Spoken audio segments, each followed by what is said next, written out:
What is something socially unacceptable that you really want? There have been times when the thought of answering a text, picking up a call, or explaining why I can't make it to an event feels overwhelming. But society often expects you to provide a reason, and I just don't feel like it is rarely enough. I remember one instance when a close friend invited me to a small gathering. It wasn't a big party or anything that should have felt like a chore.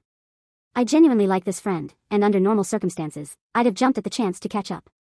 But that particular day, I was drained, mentally, emotionally, everything.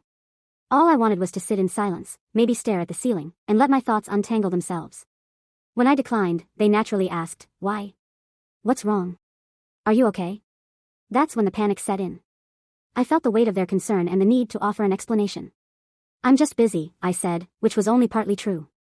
Busy, yes, but not in the way they assumed. I wasn't swamped with work or tied up in errands. I was busy trying to keep my own mind from spinning out. I spent the rest of that evening feeling guilty, not just for lying but for needing space in the first place. Why was it so hard to say, "I'm tired. I just need time to myself"? Why did it feel like self-care required justification?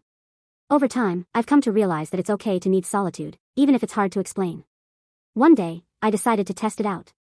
When another friend asked me to hang out, I said, "I'd love to, but honestly, I'm feeling really burnt out and just need a quiet night."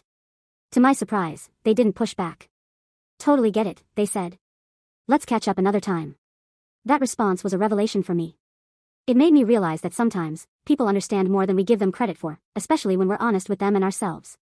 Social acceptance may not always align with personal needs, but I've learned that it's worth prioritizing my well-being. After all, taking a step back isn't selfish, it's necessary. And the people who care about you will usually understand.